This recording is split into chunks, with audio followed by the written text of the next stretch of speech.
The gully was a churning maw, swallowing Frances Hollis whole.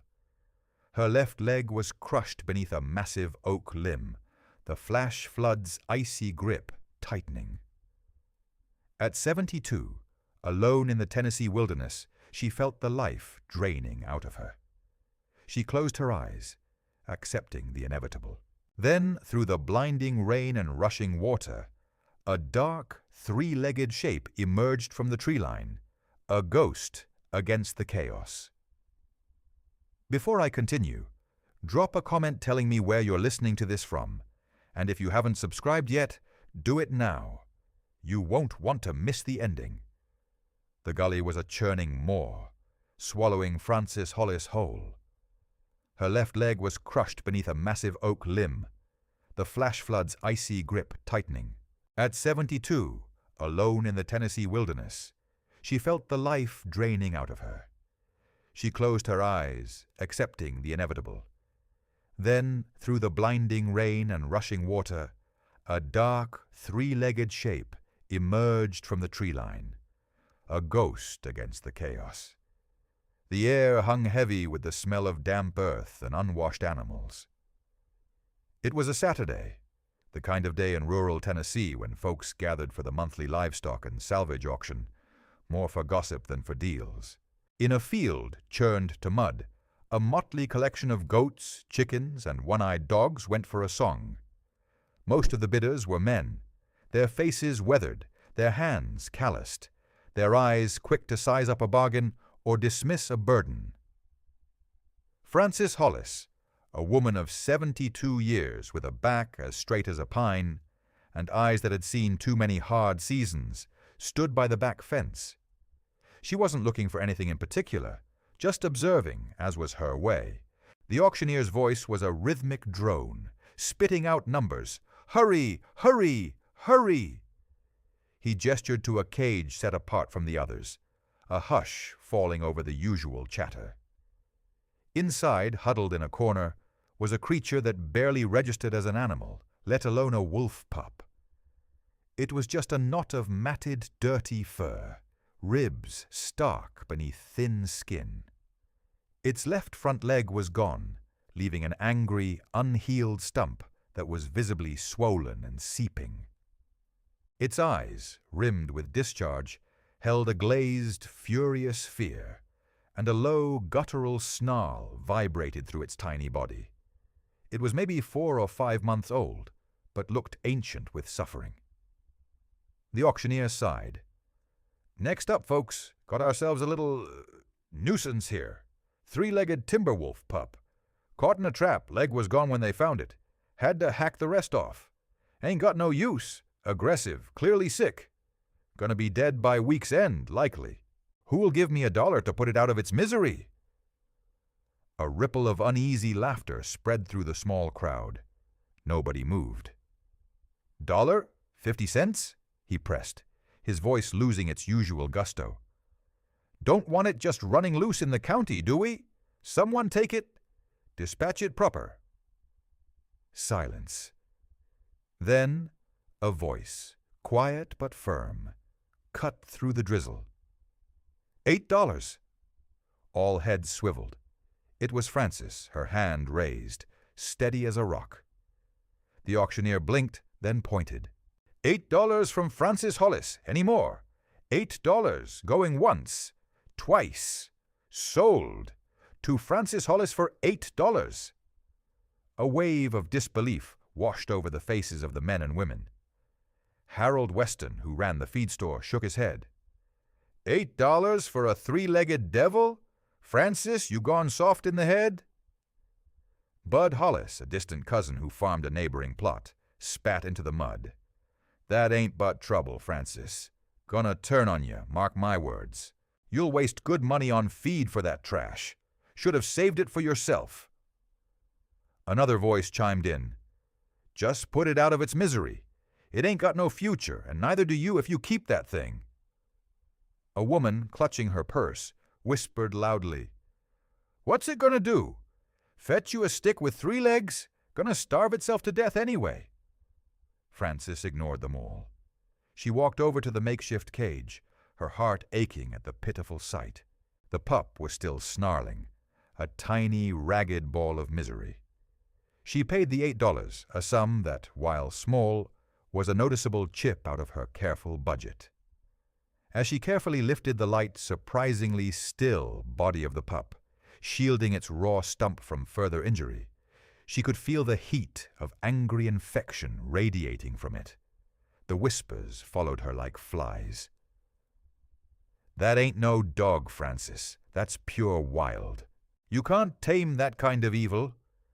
But as she carried the struggling bundle away, through the muddy field and towards her old Ford truck, Francis looked at the creature's terrified, hate-filled eyes. She didn't see evil. She saw pain and a desperate plea for a kindness no one else would give. The pup was broken, yes, but Francis knew a thing or two about mending. And for some reason she couldn't explain, she knew this broken little thing had a future, if only she could show him the way. Francis carefully cradled the small, trembling body against her chest, the pup's snarls muffled by her worn denim jacket. The $8 felt like both a pittance and a fortune, considering the weight of judgment she'd just endured. She settled the struggling bundle onto the passenger seat of her old truck, securing him with a canvas tarp, and headed down the winding dirt road toward her small farm. Back at her cabin, Francis prepared a quiet corner in her barn. It wasn't much, just a dry stall filled with fresh straw, but it was safe. For the first few weeks, the pup, whom she decided to call Silas, was little more than a terrified ball of raw nerves and sharp teeth. Every attempt Francis made to approach was met with a furious hiss, a snap of small jaws, or a low, vibrating growl that seemed to come from deeper than his tiny frame should allow. His stump, still raw and weeping, was clearly a source of constant agony, making even slight movements painful. Francis, with her weathered hands and deep well of patience, set about her task. Each morning she would carefully, methodically, clean Silas's wound. It was a battle of wills, the pup twisting and nipping, but Francis never raised her voice. She spoke to him in a low, constant murmur, telling him about the creek, the forest, the quiet rhythm of her days. She applied the salves she made from local herbs, poultices that smelled of pine and earth, hoping to draw out the infection. She went without some of her own meager provisions, to ensure Silas had small, regular meals of broth and softened meat, leaving them just within his reach before retreating to sit on an overturned bucket. Days bled into weeks. Silas remained hostile, his eyes holding a wary wildness that seemed impenetrable. Francis would sit nearby, just outside his stall, reading aloud from an old, leather-bound book of stories. She didn't expect him to understand the words, but she knew the sound of a human voice, calm and steady, could be a balm. Slowly, imperceptibly at first, the fever in Silas's leg began to recede. The angry swelling lessened. The infection began to dry. Still, he kept his distance, always watching her, always ready to strike. Sometimes doubt would creep in, a cold whisper mirroring the neighbor's taunts. "You gone soft in the head, Francis. It ain't got no future." But then she'd look at his struggling form, the way he sometimes tried to shift his weight to ease the phantom ache, and something stubborn in her would push the doubt away. By the second month, a subtle shift began. Silas stopped snarling at her every move. He would still watch her with intense, calculating eyes, but the fear in them seemed to have softened just a fraction.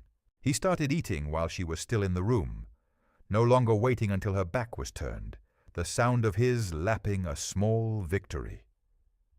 He began to test his 3 legs, exploring the small confines of his stall, surprisingly agile as he learned to balance and move with a new rolling gait. He still didn't allow her to touch him, but he no longer bit. The third month brought even more profound changes.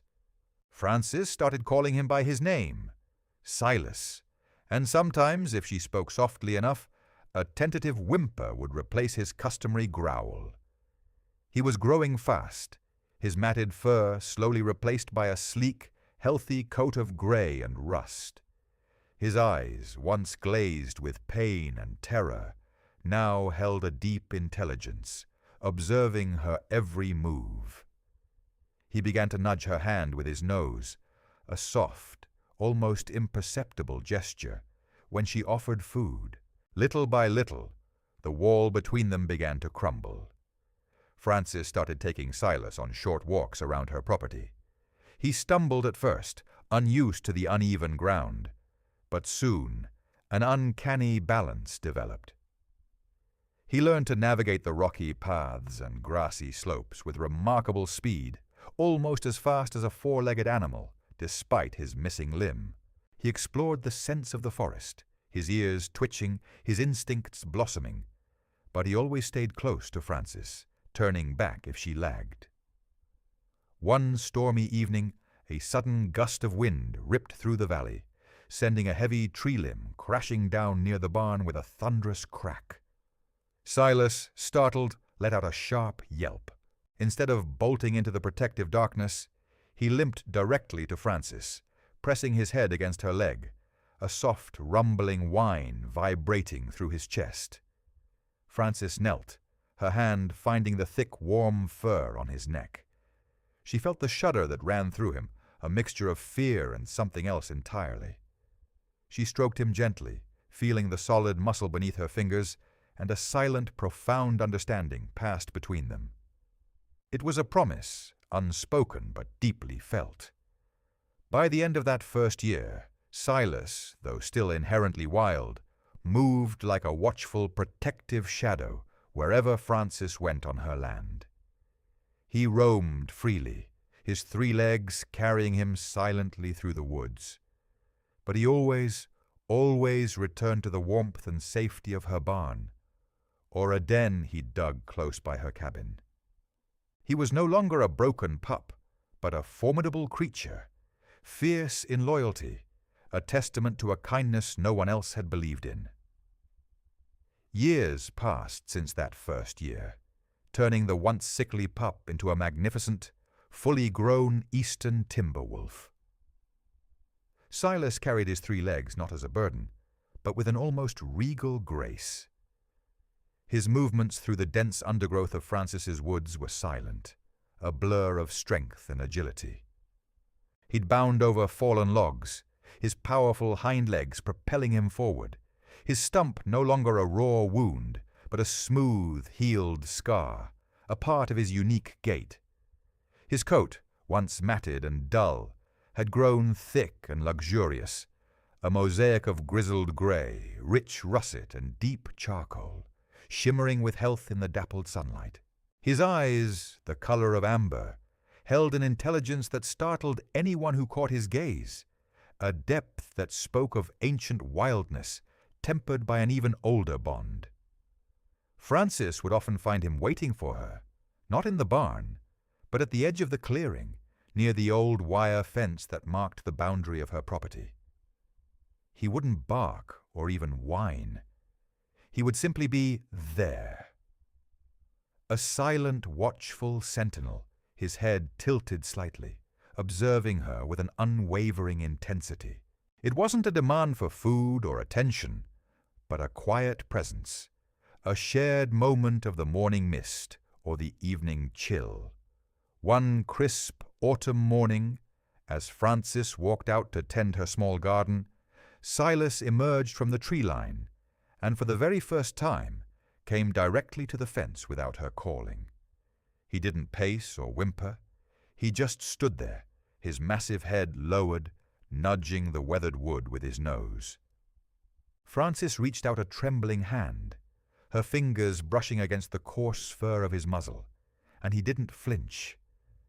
Instead, he leaned his enormous head against the fence post, allowing her to stroke his strong neck, a soft, vibrating rumble emanating from his chest. It was a sound of contentment, of profound trust. Their days fell into an easy rhythm. Silas would often accompany Frances on her rounds, checking fences, walking the riverbank. He moved like a silent guardian, sometimes ranging far ahead, only to circle back and reassure himself she was still there. He'd lie near the porch as she shelled beans, his ears twitching at the smallest woodland sound, always alert, always aware of her presence. The way he looked at her, his amber eyes full of quiet understanding, conveyed more than any human words ever could. It was a silent conversation, a language woven between two beings who had chosen each other against all odds. Sometimes neighbors would drive by, usually Harold Weston or Bud Hollis, on their way to town or a far pasture. They'd slow their pickups, their eyes drawn to the sight of Frances working in her yard, and inevitably to the large three-legged wolf stretched out near her, or loping gracefully beside her. The taunts and warnings from the auction had long faded into awkward silence. They'd simply stare, their expressions unreadable, perhaps a flicker of something close to grudging respect, or maybe just bewilderment crossing their faces. They never stopped, they never waved. They just drove on, leaving Frances and Silas in their own quiet world. A world where loyalty was forged not in words, but in years of unwavering shared presence.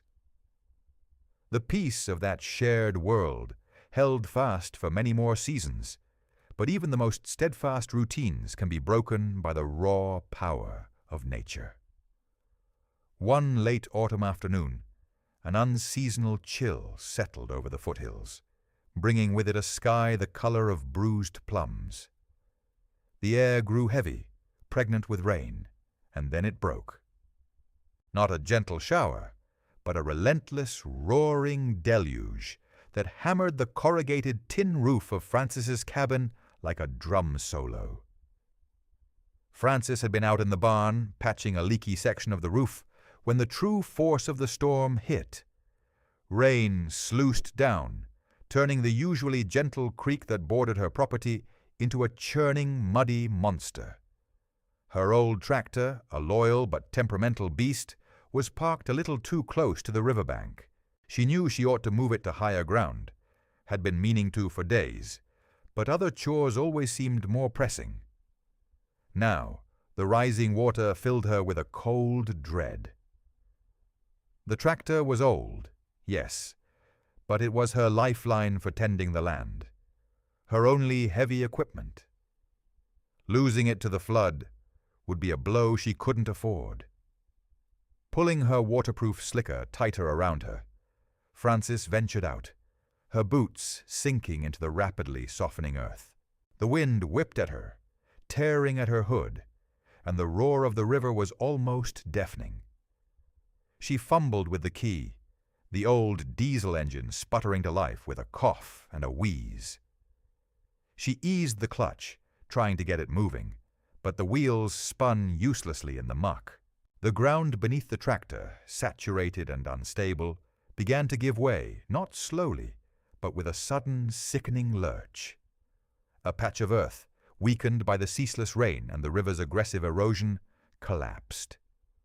The tractor, heavy and stubborn, slid sideways, picking up speed as it tumbled down a steep, muddy bank and into a deep gully that had suddenly appeared, formed by the flash flood's angry currents. The engine gave one last mournful cough, then died, silenced by the torrent. Frances, with the quick reflexes of a rancher who'd lived a lifetime on unpredictable land, tried to jump clear. She threw herself sideways, away from the heavy machinery, but her foot snagged on a root. As she fell, a massive oak limb, already dislodged by the raging water and undermined earth, shifted violently. She cried out, a raw, sharp sound of pain, as the thick, waterlogged branch slammed down, catching her left leg with brutal force. She felt a sickening twist, a tearing agony, and then her leg was pinned, wedged tight beneath the branch. The gully was a nightmare of rushing water, mud, and debris. Twisted branches, chunks of wood, and thick coils of wild vine rushed past, a cold, indifferent tide. Frances struggled, pushing against the branch, trying to dislodge it. Her breath hitched in her chest, ragged and shallow. The water, icy and relentless, rose quickly around her, seeping into her clothes, bringing with it the chilling numbness she feared. Her phone, which she always carried in her pocket, must have been ripped away in the fall, lost somewhere in the churning brown water. She was miles from the nearest neighbor, a lifetime away from help, and since you've made it this far, go ahead and hit that like button. It really helps me keep bringing stories like this. The cold climbed higher, a cruel, spreading sensation that moved from her trapped leg, up her hip, chilling her very bones. She tried to call out again, but her voice was weak, swallowed by the roar of the flood. Darkness was beginning to creep into the valley, deepening the shadows, making the gully a darker, more terrifying trap. The last light faded, leaving Frances trapped in the deepening gloom, alone, with the relentless river rising around her, promising to pull her into its cold embrace. The icy water swirled higher, tugging at Frances's soaked clothes, a relentless grip around her waist. Her left leg throbbed with a deep, crushing ache, a pain that gnawed at her consciousness. She pressed her hands against the slick, moss-covered underside of the oak limb, straining, grunting, trying to lift it just an inch, but it was like trying to move a mountain. The branch was heavy, waterlogged, deeply wedged, and Frances, despite her lifelong strength, was just one small, tired woman against its immovable weight. Her fingers, numb with cold, slipped on the bark. She tried again, gritting her teeth, picturing the way her daddy used to move heavy logs with nothing but leverage and stubbornness. She pushed until her muscles screamed, a fire burning through her shoulders and back. Nothing. The branch didn't budge. The only movement was the ceaseless rush of the floodwater, mocking her futile efforts. A gasp escaped her lips, a thin thread of sound quickly snatched by the storm. Exhaustion began to settle in, a heavy cloak draped over her aching body. Her breath came in ragged gulps, each one a shallow, painful effort. The cold was insidious, seeping into her core, making her shiver uncontrollably. Her teeth chattered so hard her jaw ached. She leaned her head back against the muddy bank, a sharp rock digging into her scalp, but she barely registered it. The pain in her leg was a dull, constant roar now, a separate entity from her own body, and the numbness was slowly spreading, a creeping dread. She closed her eyes for a moment, letting the darkness behind her eyelids wash over her. What was the point? Her strength was gone. The cold was too deep. The branch was too heavy. There was no one coming, not out here, not in this weather, not this far from any road. The river would take her, slowly, surely, pulling her into its furious current. A tear, cold and unnoticed, traced a path down her wrinkled cheek, lost in the rain. A quiet calm, born of utter despair, began to settle. There was no fight left in her, only a profound weariness. She thought of the cabin, her small piece of land, the familiar creak of the porch swing. She thought of the long years, the hard work, the quiet solitude she'd chosen. And then a different image surfaced through the haze of pain and cold. Silas. Not as a desperate hope, not as a prayer for rescue, just as a memory. She saw him as a whimpering, snarling pup, his tiny, broken body shivering in the corner of his stall. She saw the gradual softening of his fierce eyes, the tentative nudge of his nose against her palm, the quiet comfort of his presence as he lay by the porch. He was her unexpected companion, the wild spirit she had nurtured back to life, the creature who had taught her that loyalty could defy expectation. She remembered the warmth of his fur under her hand, the silent understanding in his amber gaze. He had been a gift, a kindness given, and in return he had given her years of a silent, profound bond. If this was to be the end, then at least she had known that. She had given him a chance, and he had given her everything. A soft, small sigh escaped her lips. The wind howled, the river roared, and the rain continued its merciless assault. But then, cutting through the chaotic din, a sound rippled through the air, faint but distinct. It wasn't the wind, nor the rain, nor the churning water. It was a single, piercing note, a primal call carried on the wind from somewhere across the flooded field, a sound that seemed to hum in the very bones of the earth. Francis heard it again, closer this time, a full-throated cry that tore through the rain and the roaring river, a sound both wild and utterly familiar. It was Silas. Her mind, dulled by pain and approaching hypothermia, struggled to grasp it. He wouldn't come. He couldn't. He was a wolf, a creature of instinct, seeking shelter from the storm, not a human rescue. Yet the sound was undeniable, a sharp arrow of sound aimed directly at her.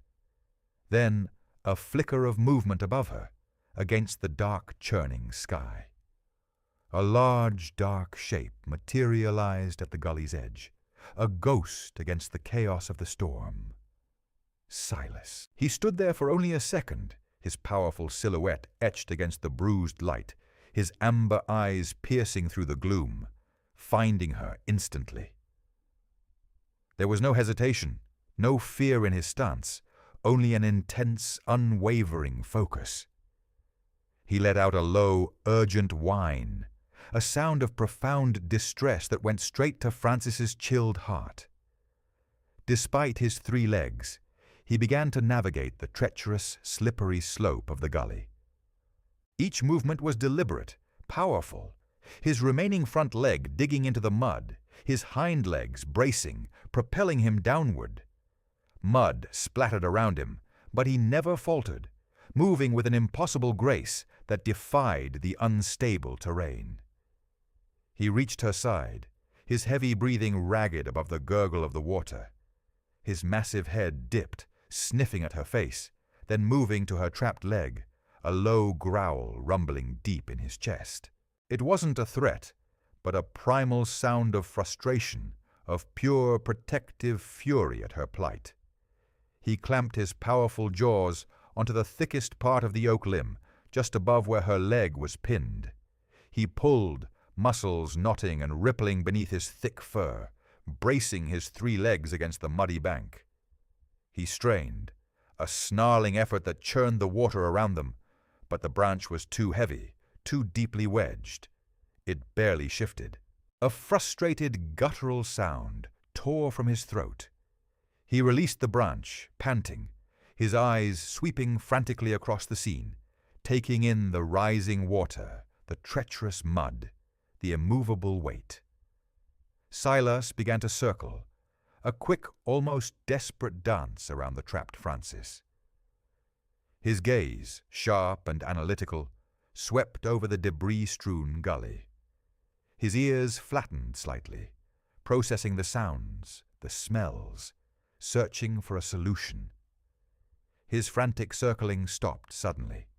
His eyes locked onto something higher up the bank, further downriver. A thick tangle of wild vines, ripped from an old sycamore tree by the flood's fury, hung precariously, a natural rope of twisted strength. Without a moment's hesitation, Silas lunged, scrambling back up the muddy slope towards the vines. He reached the thickest one, a gnarled coil as thick as Francis's arm, still firmly anchored to a hidden root system on the bank.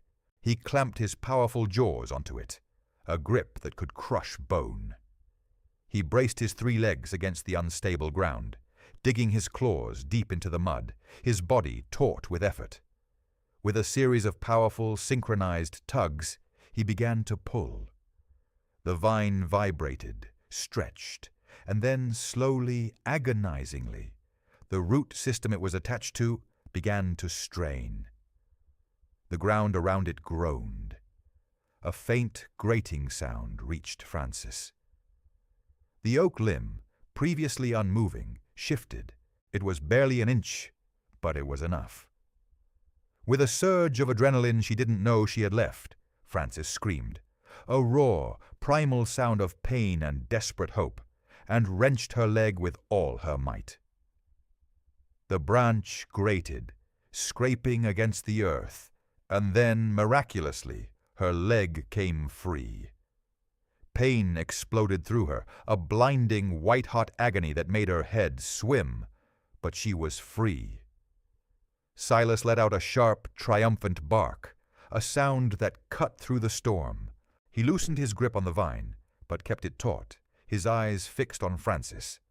He nudged her with his massive head, a gentle but insistent push towards the vine. "Grab it, Silas," she croaked, her voice hoarse, tears mixing with the rain on her face. "Oh, Silas."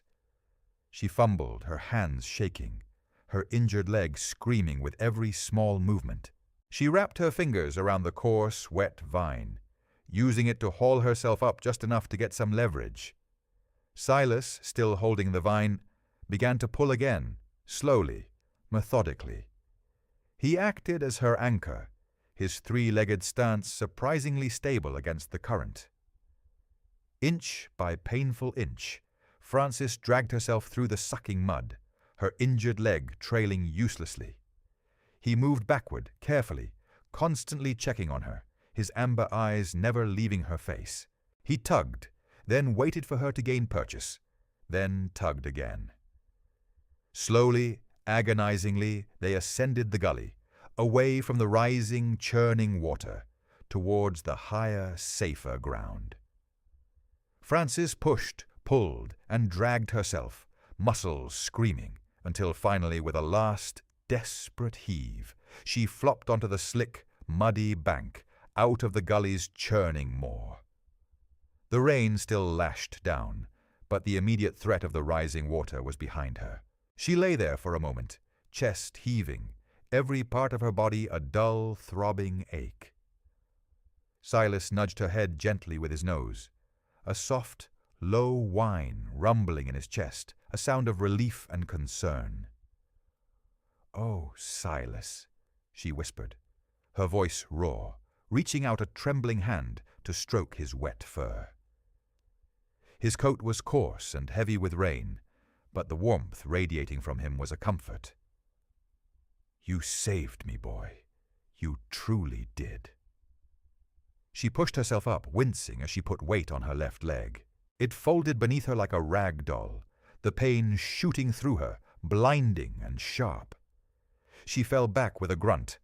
Standing was impossible. The leg was clearly broken, or at the very least, badly twisted. Her heart sank. She was out of the gully, but still stuck in the open, miles from anywhere, in the pouring rain, with darkness fully descended. Silas seemed to understand. He pressed his massive flank against her right side, a solid, sturdy anchor. Francis looked at him, her eyes blurring with a mix of pain and overwhelming gratitude. She tried again, carefully, using his strong body as a brace. He stood unmoving, a living crutch, his head slightly turned, watching her with those intelligent amber eyes. Slowly, agonizingly, she managed to get to her feet, leaning heavily against his side. Her breath came in short, shallow gasps, each movement a fresh wave of agony. "All right, boy," she rasped, her arm draped over his broad shoulders, her fingers tangled in his thick, wet fur. "Let's get home." The cabin lights twinkled in the distance, a faint yellow beacon through the driving rain. It seemed a mile away, maybe more, across the muddy, uneven field that had become a treacherous bog. Silas started forward, not in his usual loping, powerful stride, but with a careful, deliberate pace, perfectly matching her agonizingly slow shuffle. He moved like an extension of her own broken body, a silent, powerful support. Each step was an ordeal. Her boots squelched in the thick mud, threatening to pull free. The wind howled, pushing against them, trying to knock her off balance. But Silas held firm, his body a warm, unwavering presence against hers. When her foot would slip, he'd brace, a low growl of concentration escaping him. When she stumbled, he'd shift his weight, ensuring she didn't fall. He nudged her hand occasionally, a soft, reassuring pressure, as if checking she was still there, still holding on. "You're a good boy, Silas," she murmured into his fur, the words catching in her throat. "The best boy." She remembered the snide remarks at the auction, the predictions of him turning on her, of being pure wild. They had seen a monster, a curse. She had seen a creature in pain and a flicker of something noble. Now, in the darkest hour, that nobility shone brighter than any lantern. He wasn't just a wolf, he was her shadow, her guardian, her salvation. The field seemed endless. The rain stung her face, mixing with tears of exhaustion and profound emotion. She could feel the cold seeping into her good leg now, her whole body trembling with the effort and the chill. Silas never faltered. He kept his steady pace, his amber eyes scanning the darkness ahead, guiding them. He wasn't just pulling her. He was leading her, showing her the way home, his focus absolute. There was no hesitation, no distraction, just purpose. They finally reached the edge of her small, muddy yard. The lights of the cabin seemed to glow with a welcoming warmth she had never appreciated so deeply. She leaned her entire weight on Silas, utterly spent. He continued his slow, careful walk, bringing her closer, closer to the safety she so desperately needed. He was her strength, her warmth, her unwavering loyalty in a world that had tried to tell her he was nothing but a broken, worthless thing. The cabin's porchlight cast a pale, watery glow through the rain, beckoning them. Each step was a battle for Frances, her injured leg dragging, her body a trembling vessel of pain and cold. But Silas remained a solid, unwavering presence, his warmth a lifeline against the biting wind. He guided her up the 2 rickety steps of the porch, then held steady as she fumbled for the doorknob, her numb fingers clumsy with exhaustion. The door swung open, revealing the small, familiar haven of her living room, a haven she had never thought to see again. Just as she was about to pull Silas inside with her, a flicker of movement caught her eye. Downriver, near the bend where the floodwaters surged against the old willow trees, a small john boat was pulling slowly towards the bank, navigating the swollen current with caution. In the dim, bruised light of the fading storm, she could make out 2 figures, Harold Weston, his burly frame hunched over the tiller, and Bud Hollis, her distant cousin, clutching a coil of rope in the bow. They were checking the fences, making sure livestock hadn't been swept away. Their eyes, scanning the devastated banks, landed on her porch. Their boat stopped dead in the churning water. Harold killed the small engine, and the sudden quiet, save for the river's roar, was startling. They stared. Frances, battered and soaked, her clothes torn, leaning on the massive 3-legged wolf. The very wolf they had mocked, called worthless, predicted would turn on her. Silas, mud-splattered and vigilant, stood beside her, his amber eyes fixed on the 2 men, a low, protective rumble stirring in his chest. Harold Weston's jaw hung slightly agape, Bud Hollis, usually quick with a jibe or a cutting remark, was utterly silent, his face pale and drawn. Their expressions were not of pity, not even entirely of shock. It was a dawning comprehension, a quiet, almost reverent awe. They saw not a fool and her devil dog, but an old woman, saved from the jaws of the flood by the very creature they had condemned. They saw loyalty, fierce and unyielding, painted in the living, breathing form of a wolf. They saw proof of a bond that defied all their cynical predictions. Frances offered them no explanation. She simply nodded, a slow, weary dip of her head, her gaze meeting theirs for a brief, weighty moment. Then, with a final, gentle push from Silas, she stumbled inside her cabin, pulling the door closed behind her. Silas didn't follow. He stood for a moment on the porch, his head cocked, listening to the murmurs of the men from the boat. Then, with a fluid, silent motion, he turned. He limped down the porch steps, agile despite his missing leg, and melted into the shadows of the yard, heading towards the sheltering darkness of the tree line, leaving Frances to her painful recovery. He was a creature of the wild, and now, with his duty done, he returned to it. The storm slowly subsided through the night.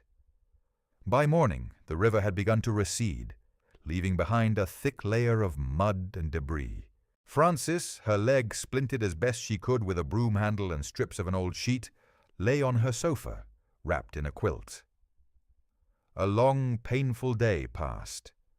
As dusk began to paint the sky in hues of bruised purple and soft orange, Frances heard a familiar scrape.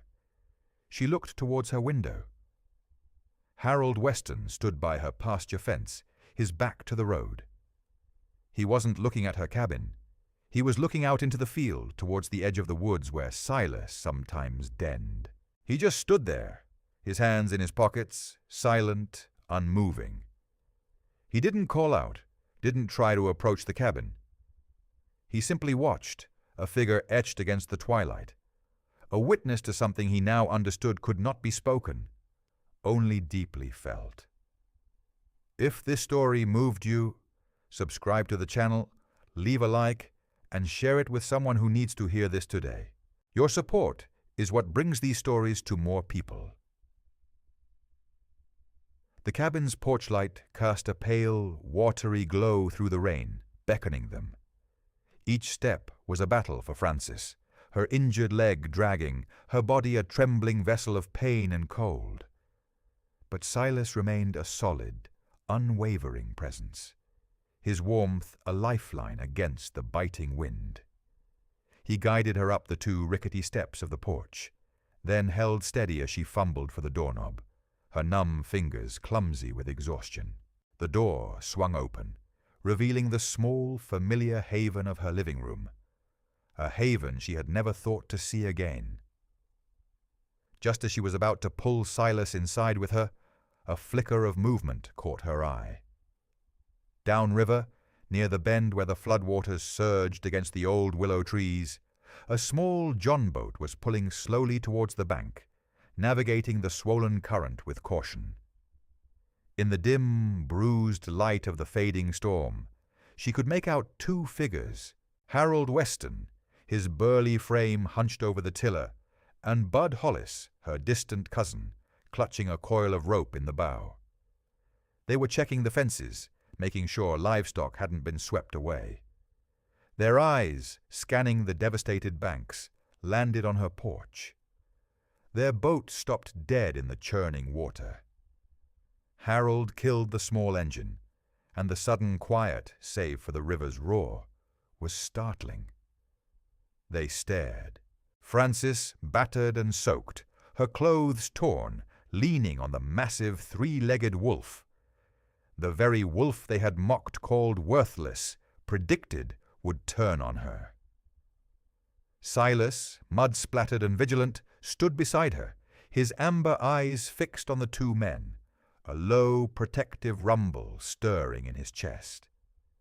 Harold Weston's jaw hung slightly agape. Bud Hollis, usually quick with a jibe or a cutting remark, was utterly silent, his face pale and drawn. Their expressions were not of pity, not even entirely of shock. It was a dawning comprehension, a quiet, almost reverent awe. They saw not a fool and her devil dog, but an old woman, saved from the jaws of the flood by the very creature they had condemned. They saw loyalty, fierce and unyielding, painted in the living, breathing form of a wolf. They saw proof of a bond that defied all their cynical predictions. Frances offered them no explanation. She simply nodded, a slow, weary dip of her head, her gaze meeting theirs for a brief, weighty moment. Then, with a final, gentle push from Silas, she stumbled inside her cabin, pulling the door closed behind her. Silas didn't follow. He stood for a moment on the porch, his head cocked, listening to the murmurs of the men from the boat. Then, with a fluid, silent motion, he turned. He limped down the porch steps, agile despite his missing leg, and melted into the shadows of the yard, heading towards the sheltering darkness of the tree line, leaving Frances to her painful recovery. He was a creature of the wild, and now, with his duty done, he returned to it. The storm slowly subsided through the night. By morning, the river had begun to recede, leaving behind a thick layer of mud and debris. Frances, her leg splinted as best she could with a broom handle and strips of an old sheet, lay on her sofa wrapped in a quilt. A long, painful day passed. As dusk began to paint the sky in hues of bruised purple and soft orange, Frances heard a familiar scrape. She looked towards her window. Harold Weston stood by her pasture fence, his back to the road. He wasn't looking at her cabin.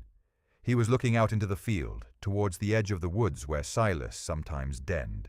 He just stood there, his hands in his pockets, silent, unmoving. He simply watched, a figure etched against the twilight, a witness to something he now understood could not be spoken, only deeply felt. If this story moved you, subscribe to the channel, leave a like, and share it with someone who needs to hear this today. Your support is what brings these stories to more people.